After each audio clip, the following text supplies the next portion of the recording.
Hello, welcome to European Open Briefing for Monday, February the 18th. I'm Rafa Bayajan, currency analyst at xm.com, and we're going to be taking a look at what's happening in the currency markets today.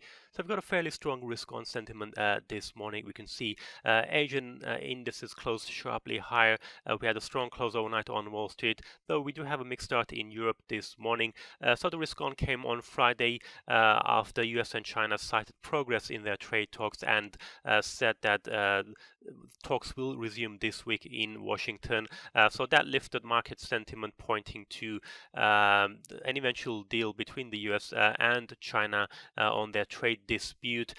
Commodities also got a helping hand. We can see oil prices reaching new 2019 highs this morning. WTI up by 1%.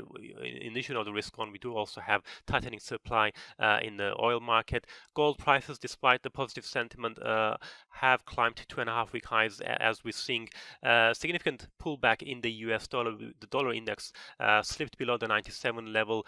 Dollar yen struggling to reclaim the 111 level, that's currently trading around 110.60. European currencies managed to bounce off their lows from last week. Euro back about 1.13 level, sterling climbing about 1.29, and of course the commodity-linked currencies, the Aussie, the Kiwi, and the Loonie, all up again against their US counterparts. And we can see here in the chart the dollar index has fallen substantially from those 2-month highs on Friday. So there wasn't really much revealed about the trade talks in Beijing last week, other than the fact that progress has been made despite some wide differences on certain areas. President Trump, though, did repeat that he could extend the March 1st deadline if it's required and the progress is being made. The focus, though, could soon shift to auto tariffs. Apparently, the U.S. Commerce Department has submitted its report into whether or not tariffs are needed on car imports in the U.S. That's been submitted to the White House, so we could possibly hear a decision from President Trump on whether or not the US will impose tariffs on auto imports within the next few weeks, and that could potentially be very negative on the euro if the US does go ahead with that. But so far, not much reaction to that, as we really don't know exactly where that is headed. In addition to the trade optimism weighing on the dollar, we do also have a dovish Fed. We had a number of speakers last week, and there's more coming up this week. And at the moment, all Fed officials do seem to be signaling one or no rate hikes in 2019. This week we do have the FOMC minutes coming up, so those will come on focus on Wednesday. And a quick look at the Australian dollar. We can see it's climbed to 2-week high of 0.7159 against the US dollar on that positive risk sentiment.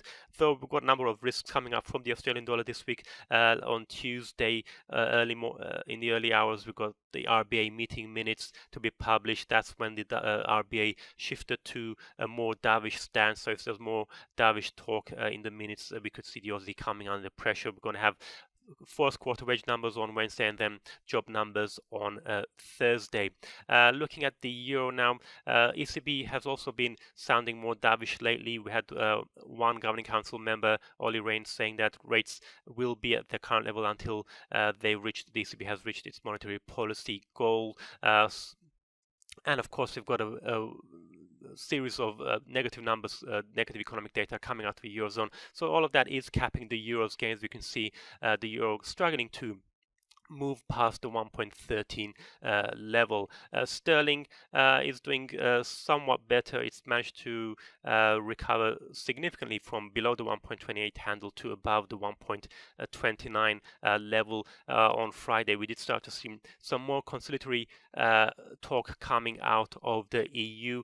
There was initially a report that France is willing to make concessions on the Irish backstop. That was later denied, but we did hear from the Ireland's foreign minister saying that the EU will offer a package of measures to the UK in order to help Theresa May get her deal through Parliament, though that won't involve reopening with the withdrawal agreement, and that could still mean that Eurosceptics in May's party won't back her deal. Mrs. May will be meeting with EU's Juncker later this week. So that's it for me. Thank you very much for watching and have a great day.